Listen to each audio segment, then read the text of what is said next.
man rijdt 2 keer in op een volterras in Renesse en niemand die eigenlijk precies weet wat de betekenis is van de waarschuwingsvlaggen op het strand. Maar er gebeurde meer deze week. Een overzicht.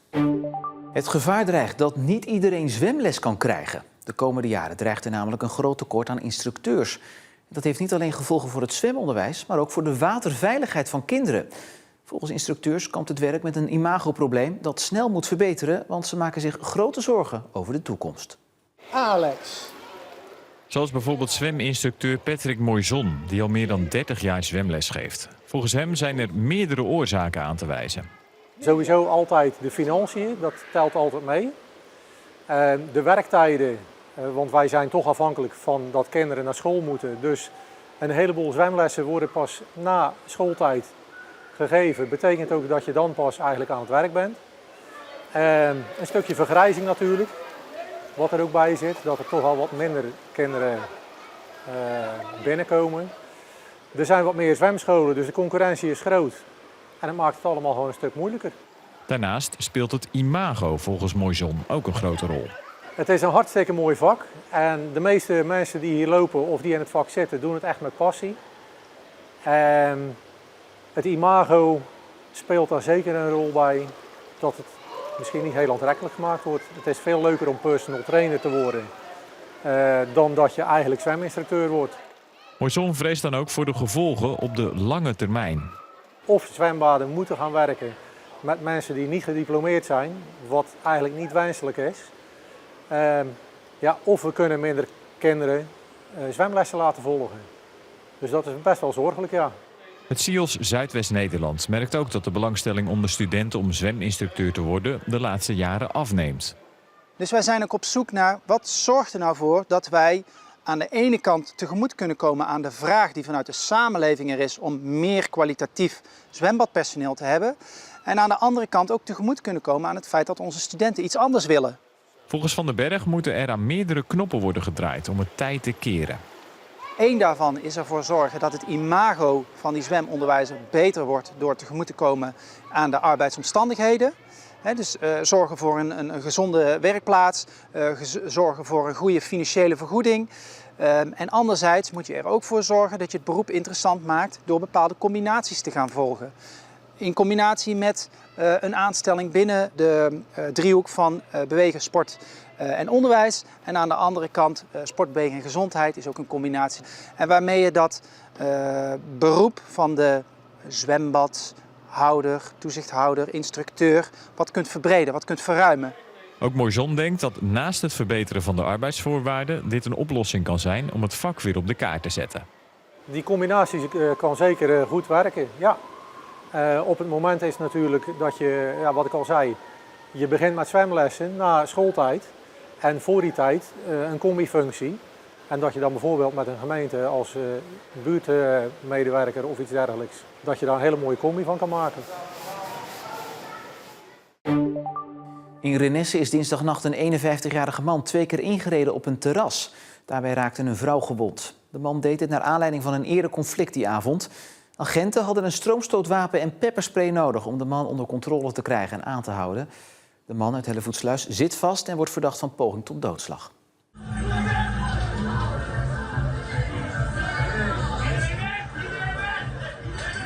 De horecaondernemers en het personeel zijn flink geschrokken en willen daarom ook niet voor de camera reageren. Volgens de eigenaar van dit café ging de man door het lint omdat hij met zijn glas alcohol niet de straat op mocht. De man, die vroeger als beveiliger in Renesse heeft gewerkt, stapte kort daarna in de auto en reed 2 keer in op het terras. Volgens een horecaondernemer kwam hij later nog terug met messen. Toen hadden de horecazaken in de buurt alle mensen al naar binnen gehaald en de deur op slot gedaan. De politie kon de man later een eindje verderop aanhouden, maar hij was bij zijn aanhouding zo dreigend dat de politie pepperspray en een stroomstootwapen heeft moeten gebruiken. De burgemeester zegt dat het incident overal had kunnen gebeuren en betreurt het dat het in Renesse heeft plaatsgevonden. Juist nu het de afgelopen jaren weer een veilige en gezellige familiebadplaats is geworden. Het agressieve gedrag van een enkeling zal daar geen verandering in brengen en we zullen stevig op blijven treden, laat de burgemeester in een schriftelijke reactie weten. De 51-jarige man zit vast en wordt verdacht van poging tot doodslag. De politie roept getuigen en mensen die beelden hebben op zich te melden. Getuigen van het incident is slachtofferhulp aangeboden. En het café waar de man het terras op reed bleef vanwege het incident tot vrijdag dicht, om zo het personeel de tijd te geven de gebeurtenissen te verwerken. En vrijdag werd bekend dat het voorarrest van de man met 2 weken is verlengd. In Zeeland zijn er de laatste jaren veel zonneparken bijgekomen. Dat is goed voor de energietransitie, maar niet alle parken zijn volgens de afspraken uit het klimaatakkoord aangelegd. Volgens die afspraken zou er naar moeten worden gestreefd om burgers mede-eigenaar te laten worden van die nieuwe parken. Maar in de praktijk blijkt dat lastiger dan gedacht. In het klimaatakkoord van 2019 staat niet alleen dat wij met z'n allen de CO2-uitstoot terug moeten brengen. Ook staat erin dat wij als burgers en ondernemers voor de helft eigenaar zouden moeten worden van nieuw aan te leggen zonneparken en windparken. Die ambitie is in Zeeland nog niet echt van de grond gekomen. In het klimaatakkoord is afgesproken dat bij opwekking van duurzame energie op land burgers voor minstens de helft moeten kunnen profiteren van het project. In de gemeente Veren is daar een succesvol voorbeeld van. Het zonnepark bij Koudekerke is voor 100% in bezit van omwonenden. Maar dat park is klein van opzet. Wanneer we kijken naar een van de grotere Zeeuwse parken, zoals hier bij Sas van Gent, zien we dat die volledig in handen is van een grote maatschappij zoals Shell. En dat komt omdat het om veel te grote bedragen gaat. En dan gaat het in dit geval bijvoorbeeld om totaal 300 miljoen. Ja, dan vragen inwoners om 150 miljoen euro te investeren, wat op deze schaal ook niet mogelijk is. Maar de landelijke koepel van coöperaties Energie Samen vindt dat onzin. Ik heb het nog nooit meegemaakt dat een wind- of een zonnepark van een energiecoöperatie niet gefinancierd kan worden. Er zit gewoon een rendabele business case op. Ik heb zelf crowdfundings gedaan die in 24 uur gevuld waren. De Zeewind en Deltawind hebben parken gefinancierd van 100 megawatt. Dus het feit dat het geld er niet is, is gewoon een grote kul. Dan heb je het gewoon niet geprobeerd. Volgens de Neuzen worden de mensen toch echt wel warm gemaakt voor het meedoen. Die optie die wordt geboden, alleen de participatie die is wat minimaal, want het is vaak een enorme investering. Alternatief voor mede-eigenaarschap is een compensatiefonds waar geld in wordt gestopt om de buurt te verduurzamen. In Sas van Gent betekent dat 30.000 euro voor het fonds per jaar, maar Energie Samen vindt dat een schijntje. In vergelijking met de winst en de kaststroom die er bij lokaal eigendom naar de lokale omgeving gaat, is het maar 1%. En dan vraag ik altijd van laat het verschil in kaststroom dan maar zien. En laat dan bewoners maar besluiten waar ze het liefst voor willen. Bij de bouw van dit zonnepark in de Koegorspolder zet Terneuzen wel vol in op mede-eigenaarschap van burgers. Maar dat zo'n groot park voor de helft in publieke handen komt is niet realistisch, zegt Terneuzen. Op grote schaal lijkt dat wensdenken. Op een wat kleinere schaal bouw je als gemeente een zonnepark van 2 tot 3 hectare. Is dat echt een realistisch scenario? Een toekomst waarin wij als burgers volop profiteren van de opbrengsten van duurzame energie. Dat klinkt als muziek in de oren. Maar zonder de juiste instrumenten is het maar de vraag of en hoe we dat voor elkaar gaan krijgen. De sleutel ligt echt bij gemeenteraden en lokale ruimtelijke ordeningswethouders. Die moeten het in een beleid zetten en ook de ondersteuning geven aan die bewoners om dat ook voor elkaar te krijgen. En daarom worden door Energie Samen door heel het land de komende tijd gemeentebesturen nog eens duidelijk gemaakt hoe zij kunnen voldoen aan dit onderdeel van het klimaatakkoord. Zeeland moet meer doen om vervuiling met neurdels tegen te gaan. De Westerschelde zit vol met die kleine plastic bolletjes die afkomstig zijn van de petrochemische industrie. Die bolletjes slijten, komen in de voedselketen terecht en uiteindelijk is er daardoor zelfs bij mensen plastic in het bloed te vinden. En dat is zorgelijk, zegt de Plastic Soup Foundation, een stichting die zich inzet tegen plastic vervuiling. Je ziet dat het allemaal een beetje verschillende soorten zijn, dus het is niet zomaar één bron. Maar... En waar komen die nou vandaan? Vanuit de plastic industrie, dat is zeker. Dit zijn nou plastic korrels of neurals worden ze ook wel genoemd. Of pellets en hier maak je eigenlijk plastic van. En ja, die worden met miljarden per dag gemaakt en dat lekt uit die keten. En dan, je ziet ze hier ook in de Westerschelde liggen, ze spoelen hier aan. Dat er zoveel van die plastic bolletjes in de Westerschelde drijven is helemaal niet nodig, zegt Tage Vos. Het lekt veel tijdens de productie en het vervoer. Dus je moet bedenken, vrachtwagens gaan onder hoge toren staan waar dat opgeslagen wordt, al deze korreltjes. Dan worden ze erin gestort en dan spet dat eigenlijk alle kanten op. En dan ligt het op de vrachtwagen, die vrachtwagen gaat rijden. En dan verliest het zijn korrels. Maar dat lijkt me toch relatief makkelijk te voorkomen. Ja, het is ook relatief makkelijk te voorkomen, alleen het heeft nog veel te weinig aandacht. En het is op te lossen door netter te werken, vrachtwagens die het terrein verlaten, te zorgen dat die korrels eraf zijn. Dus met afblaasinstallaties, borstelen en vegen voorkom je heel veel. Dat zou minimaal moeten gebeuren in onze ogen. Die nurdels komen vooral uit Antwerpen, maar komen ook bij bedrijven als Dow en Katoen Natie in Terneuzen vandaan. Een relatief onbekende vervuiling waar de provincie volgens de SGP en GroenLinks nog onvoldoende zicht op heeft. De provincie maakt het beleid voor een veilig en schoon Zeeland. Kortom, wij zijn als volksvertegenwoordiger verantwoordelijk voor een goede leefomgeving. En ja, wij moeten proberen om die plastic korrels gewoon te houden waar ze horen. Namelijk in die vrachtwagen, in die fabriek. En niet in de sloten, in de bermen of in de Westerschelde. Het probleem is dat het nu niet in vergunningen staat. Dus bedrijven die hiermee werken, die doen op zich denk ik wel het nodige om het tegen te gaan. Alleen niet genoeg, want anders komen ze hier in de berm en in de sloot niet tegen. Als het aan de SGP en GroenLinks ligt, worden er in de nieuwe provinciale omgevingsverordening strengere regels opgenomen. Dow en Katoen Natie laten in een reactie weten dat zij al maatregelen hebben genomen om het weglekken van nurdels te voorkomen. Zo staat er een afblaasinstallatie die vrachtwagens schoon moet blazen voordat zij het industrieterrein in Hoek verlaten. Is een filter geïnstalleerd dat korrels op moet vangen die richting de Westerschelde drijven en rijden er regelmatig stofzuigerauto's rond om toch gelekte nurdels uit de bermen op te zuigen. Ondanks die maatregelen komen er toch nog nurdels terecht in de natuur. De Plastic Soup Foundation roept daarom op tot een totaalverbod op het weglekken van plastic. En ook in Den Haag is men het erover eens dat er strengere regels moeten komen.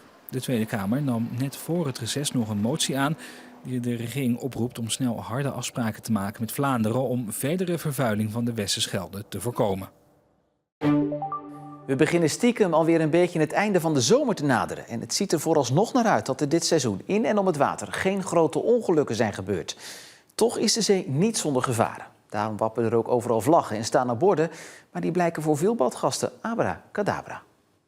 Strandgangers worden op een heleboel manieren gewaarschuwd als ze naar het strand gaan. Maar hebben die waarschuwingen ook effect? In Vlissingen worden de badgasten nog vaak verrast door vloedgolven veroorzaakt door langsvarende schepen. Terwijl hier achter mij gewoon een bord staat wat daarvoor waarschuwt. Ook op het Verklikkerstrand op Schouwen worden nog steeds mensen verrast.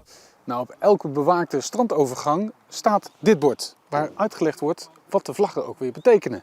Dan zien we de rood-gele, daar staat bewaakte baderszone. Lodewijk van Nieuwaarden, wat betekent dat dan? Nou, dat betekent dat de strandwacht aanwezig is in dat gebied. En maar zou dat er niet ook gewoon moeten staan dan? Dat zou er kunnen staan, maar ja, er is er nu voor deze tekst gekozen. Is dat ook het probleem misschien dat het niet in spreektaal staat uitgelegd en dat daar nog winst te behalen is? Er wordt op dit moment landelijk een onderzoek gedaan om te kijken van hoe zit dat nou met de mensen en als ze op het strand komen, waar letten ze dan op? We weten dat mensen natuurlijk over het algemeen naar het strand gaan om een leuke dag te hebben. En dan zijn ze niet altijd met veiligheid bezig. Dus die informatie die proberen we aan te bieden, maar niet iedereen ziet dat. Nee, ik ben me daar niet van bewust geweest toen ik het strand opliep. Nee. Ik heb er ook nog nooit geen erg in gehad, want ik denk dat de betekenis van de vlaggen op die borden staan, maar eigenlijk lopen we er gewoon voorbij. De vlaggen, de rood en gele vlaggen bedoel je? Ja, dat is de kracht van de wind en of het verstandig is om te gaan zwemmen of niet, of het eigen risico is. Of strandwacht aanwezig is, ja. Oppassen, maar wel bewaakt. Dus er is controle en de kinderen worden in de gaten gehouden.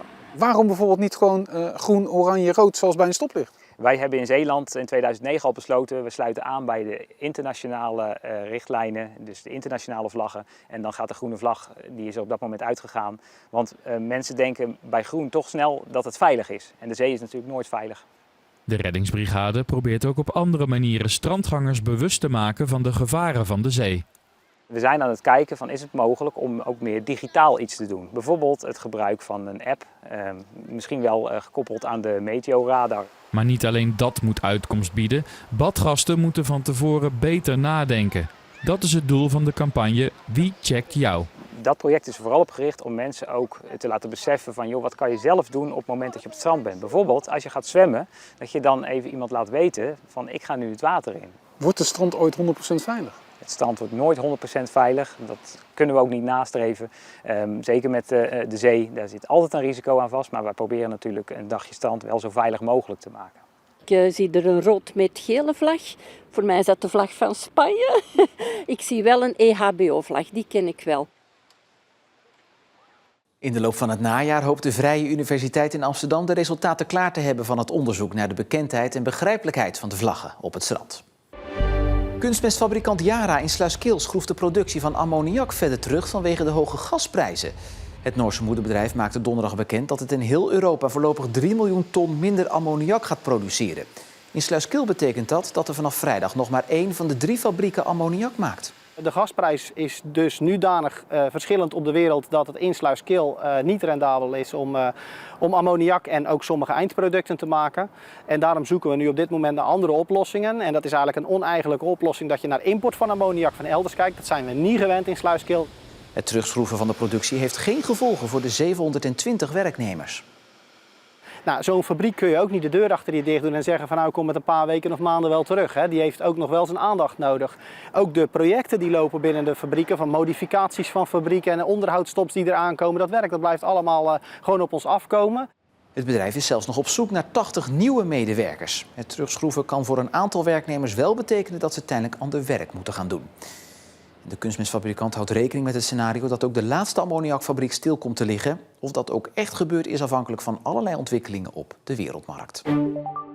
Korter en goedkoper. Vrijdag is het Zeeland Nazomerfestival weer gestart. Geen 12, maar 9 dagen en alle optredens op het Abdijplein in Middelburg zijn gratis. Wat blijft zijn de bijzondere optredens op locatie, zoals in de Grote Kerk in Veren. Daar is de voorstelling Vlaams Chez Moi te zien, die na Veren te zien is in Londen en New York. Ja, ik denk vooral dat het voor het publiek fantastisch is om deze voorstelling te zien. Dus we openen dit jaar met Sidi Larbi Cherkaoui. Op dit moment is hij een van de grootste wereldwijde choreografen of ook echt wel kunstenaar. En hij heeft een voorstelling gemaakt, Vlaams Chez Moi.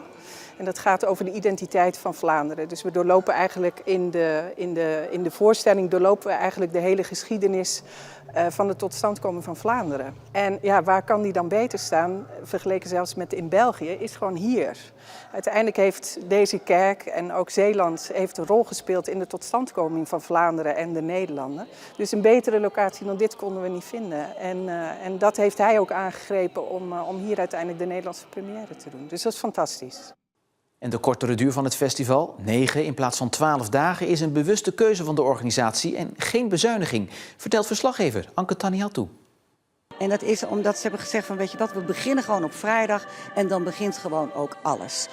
Muziek en theater tegelijkertijd, ook geen aparte premières meer voor genodigden en hoten met hoten. Het begint gewoon vanavond en iedereen kan na de voorstelling lekker naar het Abdijplein om elkaar te zien. En dat is ook een blijvertje, heb ik me laten vertellen. Martijn, ik heb even goed rondgekeken en het programma goed bestudeerd. En het Zeeland Nazomerfestival heeft een facelift gehad. Het is geen drastische, maar het oogt weer lekker fris. En daarmee zijn we weer rond en op zaterdag aanbeland. Voor nu nog een hele fijne avond en graag tot morgen.